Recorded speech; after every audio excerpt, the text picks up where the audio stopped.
अस्सलाम वालेकुम दोस्तों, welcome to our YouTube channel keep learning 365। आज की हमारी वीडियो दिया स्कॉलरशिप पाकिस्तान के हवाले से है। दिया पाकिस्तान स्कॉलरशिप के लिए मैट्रिक से एमफिल लेवल के तलबा और तालबात अप्लाई कर सकते हैं। मजीद ये कि इस स्कॉलरशिप के लिए इवनिंग के स्टूडेंट्स भी अहल हैं। तो आज की वीडियो के आगाज़ से पहले आपसे एक रिक्वेस्ट है कि हम ये वीडियो आपके लिए बनाते हैं और कोशिश करते हैं कि आपको सही और मुकम्मल रहनुमाई फराहम कर सकें। आप इन वीडियोज़ को आखिर तक देखा करें ताकि आपके जहनों में मौजूद सवालात के आपको जवाब मिल सकें और साथ साथ आपको जो मुश्किलात स्कॉलरशिप अप्लाई करने में फेस करना पड़ती हैं वो भी हम दूर कर सकें। तो चलिए बिला तखीर वीडियो का आगाज करते हैं। सबसे पहले आपने गूगल क्रोम ब्राउजर ओपन कर लेना है और इस पर दिया स्कॉलरशिप लिख कर एंटर प्रेस कर देना है। तो आपके पास फर्स्ट लिंक अप्लाई स्कॉलरशिप दिया पाकिस्तान अवेलेबल हो जाएगा। इस पे आपने क्लिक कर देना है तो आपके सामने दिया पाकिस्तान की वेबसाइट ओपन हो जाएगी। अब स्कॉलरशिप सेक्शन पर जाने के लिए आप अपने माउस के कर्सर को व्हाट वी डू पर लेकर जाएंगे तो आपके पास एक मेन्यू पॉपअप हो जाएगा। इस मेन्यू के लास्ट पर स्कॉलरशिप सेक्शन पर आपने क्लिक कर देना है तो आपके सामने स्कॉलरशिप सेक्शन का पेज ओपन हो जाएगा। इस पेज पर तमाम इंस्ट्रक्शन मौजूद हैं। सबसे पहले जो इंस्ट्रक्शंस अवेलेबल हैं वो न्यू स्टूडेंट्स जो कि पहली दफा दिया स्कॉलरशिप्स के लिए अप्लाई कर रहे हैं उनके लिए ये इंस्ट्रक्शंस अवेलेबल हैं। तो सबसे पहले इन इंस्ट्रक्शंस को और एलिजिबिलिटी क्राइटेरिया को डिस्कस कर लेते हैं। आप इस लाइन पर क्लिक करेंगे तो आपके पास नेक्स्ट पेज ओपन हो जाएगा। इस पेज पर दिया स्कॉलरशिप का एलिजिबिलिटी क्राइटेरिया अवेलेबल है। तो इन इंस्ट्रक्शंस को और एलिजिबिलिटी क्राइटेरिया को वन बाय वन डिस्कस कर लेते हैं। सबसे पहले जो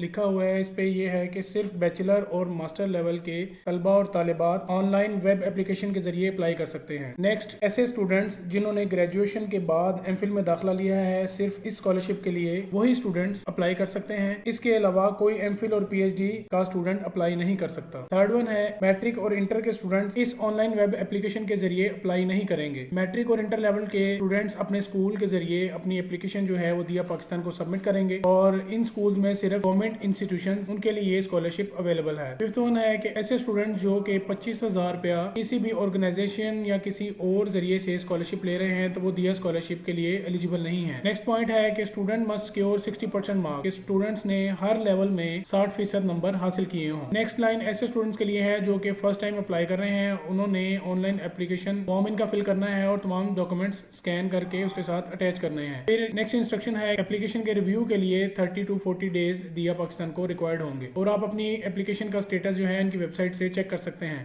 नेक्स्ट इंस्ट्रक्शन है कि आपका केस अप्रूव होने के बाद आपको चेक 10 से 30 दिन के दरमियान आपके इंस्टीट्यूशन या आपके एड्रेस पर डिस्पैच कर दिया जाएगा। और इसके बाद ये है कि ये स्कॉलरशिप जो है वो फिजिकल ईयर के हिसाब से आपको पे की जाती है और ऐसे स्टूडेंट जिनका कोर्स कंटिन्यू है वो नेक्स्ट ईयर रिन्यूअल के लिए अप्लाई कर सकते हैं। और लास्ट इंस्ट्रक्शन है student can never apply again in any case if their application not accepted. ऐसे स्टूडेंट जिनकी एप्लीकेशन एक्सेप्ट ना हुई हो वो दोबारा इस स्कॉलरशिप के लिए अप्लाई नहीं कर सकते। अब नीचे ये लिस्ट उन्होंने प्रोवाइड की है स्कैन डॉक्यूमेंट जो रिक्वायर्ड है न्यू एप्लीकेंट से, उनको वन बाय वन डिस्कस कर लेते हैं। सबसे पहले आपको HOI फॉर्म जो इनकी वेबसाइट पर अवेलेबल है वो आपको रिक्वायर्ड है। आपने वो स्कैन करके अपलोड करना है फॉर्म एप्लीकेशन सबमिट करने के बाद। देन आपके अपने CNIC की बोथ साइड आपने स्कैन करके अपलोड करनी है। Then father CNIC both sides हैं, मदर CNIC बोथ साइड्स हैं, guardian CNIC other than applicants parents. अगर उनके पेरेंट्स के अलावा कोई और गार्डियन है तो उनके CNIC की कॉपी बोथ साइड्स आपने स्कैन करके अपलोड करनी है। देन मैट्रिक का सर्टिफिकेट है,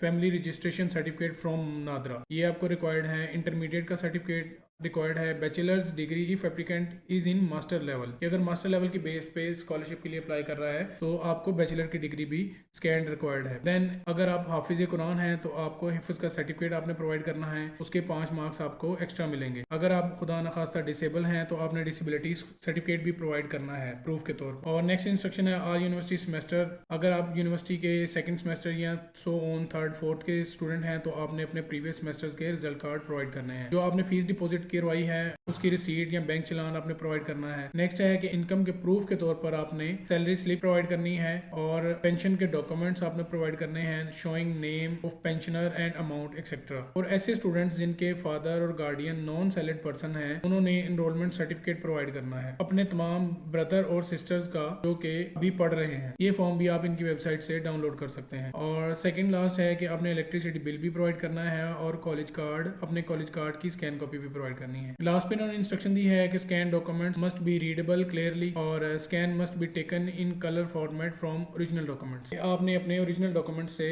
इसको स्कैन करना है। चलिए अब बैक पे क्लिक करके स्कॉलरशिप सेक्शन के पेज पर वापस चले जाते हैं और यहाँ पे आप सेकंड लाइन देख रहे हैं, scholarship application form for new students applying for first time. ऐसे स्टूडेंट जो पहली दफा अप्लाई कर रहे हैं उन्होंने ये फॉर्म फिल करना है। तो इस पे क्लिक करेंगे तो एक फॉर्म आपके सामने ओपन हो जाएगा। अब इस फॉर्म को डिस्कस कर लेते हैं। If you have not read the instruction page then read it before filling. ये हम पहले ही अपनी तमाम इंस्ट्रक्शंस जो हैं वो पढ़ चुके हैं, तो हमें इनको दोबारा पढ़ने की जरूरत नहीं। तो नेक्स्ट फॉर्म को डिस्कस करते हैं। सबसे पहले आपने एप्लीकेंट ने अपना स्टूडेंट नेम लिखना है, देन इसके ऑपोजिट अपना CNAC नंबर इस फॉर्मेट पे लिखना है, देन फादर नेम और इसके सामने फादर का CNAC नंबर इस फॉर्मेट में आपने लिखना है, देन मदर नेम और मदर का CNIC। उसके बाद जेंडर में आपने अपना जेंडर सेलेक्ट करना है, मेल है या फीमेल है। उसके बाद डिस्ट्रिक्ट सिटी आप यहाँ पर लिखेंगे, ईमेल एड्रेस ईमेल के बॉक्स में आप लिखेंगे, देन डेट ऑफ बर्थ आप इस कैलेंडर से अपनी डेट ऑफ बर्थ सेलेक्ट करेंगे। इस एरिया में स्टूडेंट ने अपना स्टेटस सेलेक्ट करना है कि वो डिजर्विंग है, ऑर्फन है या डिसेबल है। देन इसके बाद रिलीजन का टैब है, यहाँ से आप अपने रिलीजन आप सेलेक्ट करेंगे और इसके बाद नेक्स्ट है orphans only, mention the year of death. अगर आप इस कैटेगरी से ऑर्फन की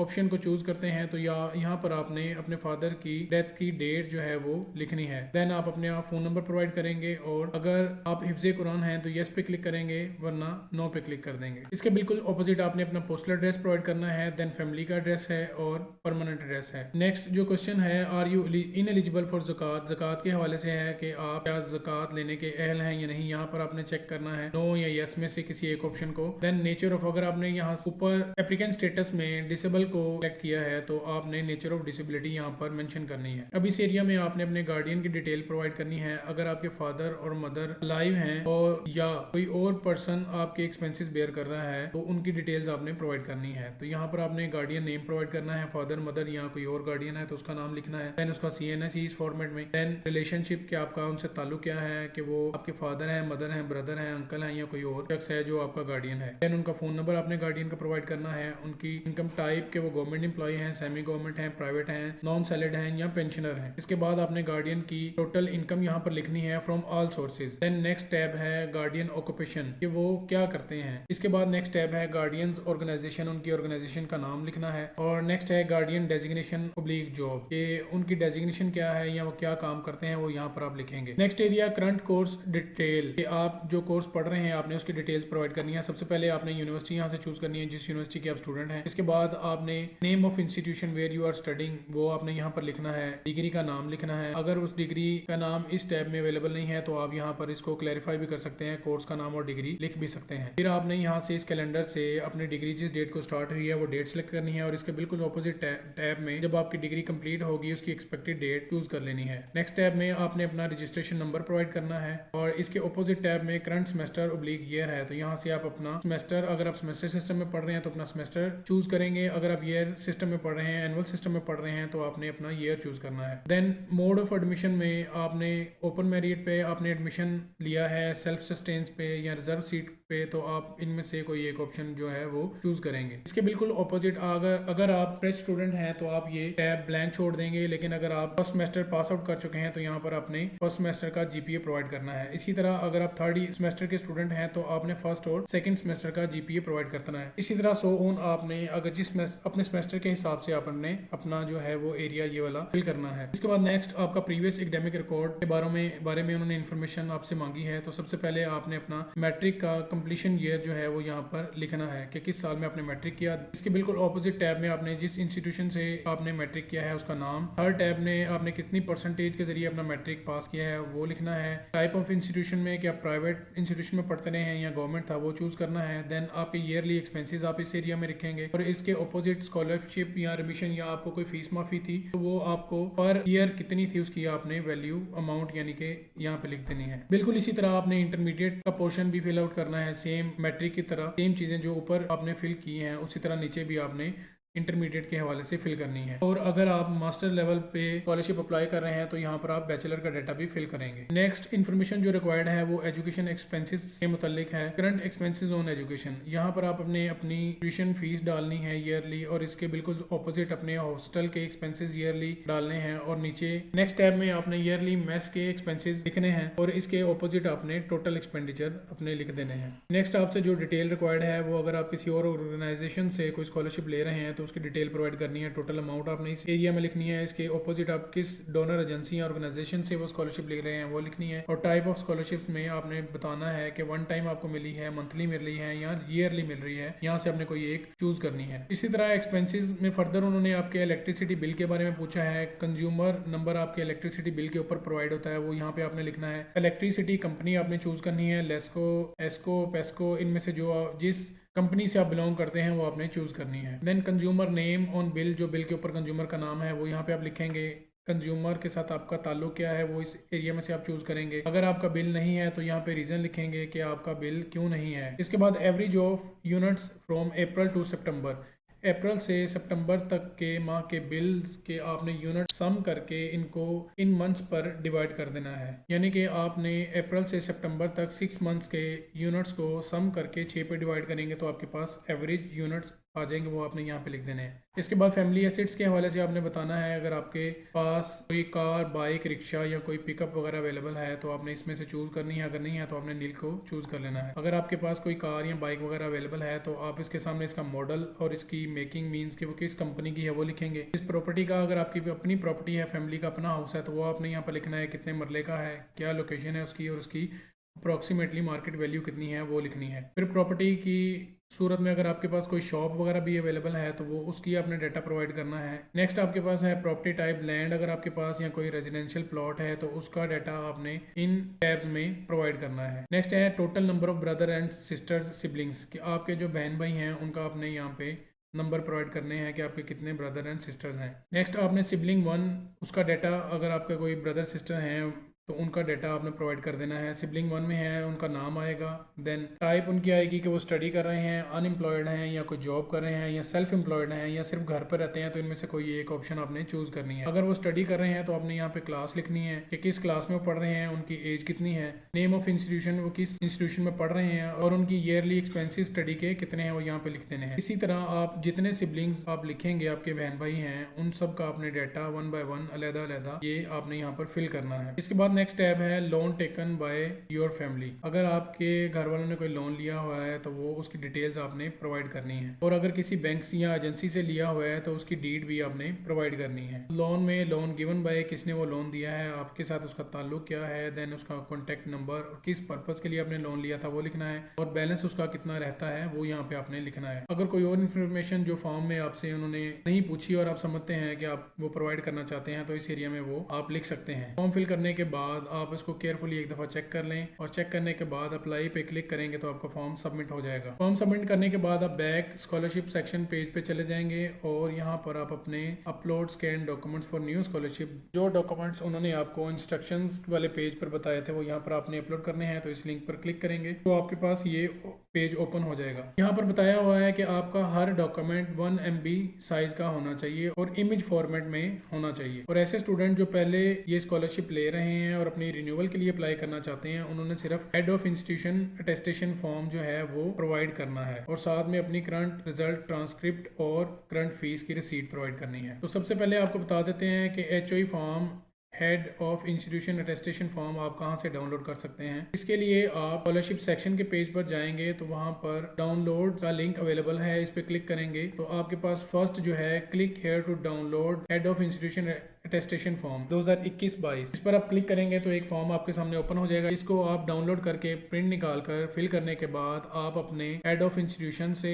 या प्रिंसिपल या डायरेक्टर से साइन करवा कर ये आप स्कैन करके साथ में अपलोड करेंगे। देन डाउनलोड्स के पेज पर एक सेकेंड चीज अवेलेबल है जो कि एनरोलमेंट सर्टिफिकेट है, आपने अपने ब्रदर और सिस्टर्स के हवाले से फिल करना है जो अभी पढ़ रहे हैं, और ये ऐसे स्टूडेंट से रिक्वायर्ड है जिनके गार्डियन नॉन सैलरीड पर्सन है। तो इस पे भी क्लिक करेंगे तो ये एक फॉर्म आपके सामने ओपन हो जाएगा। इसको फिल करने के बाद अपने प्रिंसिपल से साइन और स्टैंप सिग्नेचर करने के बाद आपने ये भी स्कैन करके अपलोड करना है। चलिए वापस स्कैन डॉक्यूमेंट्स के पेज पर आ जाते हैं। यहाँ पर आपने अपना फर्स्ट टैब में अपना नाम, एप्लीकेंट ने नाम लिखना है, देन अपना CNAC नंबर विद डैशेस लिखना है, और एनी रिमार्क्स रिगार्डिंग क्लैरिफिकेशन आपने लिखने हैं तो इस एरिया में आप लिख सकते हैं। सबसे पहले आपने अपलोड करना है head of institution attestation form, HOE form. आपने यहाँ से चूज पे क्लिक करके आप लोकेशन सेलेक्ट करके उसको यहाँ पर अपलोड कर देंगे। देन आप अपना CNAC यहाँ से चूज करके अपलोड करेंगे, देन फादर का CNIC और इसके बाद नादरा का रजिस्ट्रेशन सर्टिफिकेट, मदर CNIC, और अगर आपका कोई फादर और मदर के अलावा कोई गार्डियन है तो उसका CNIC यहाँ पर आप चूज करके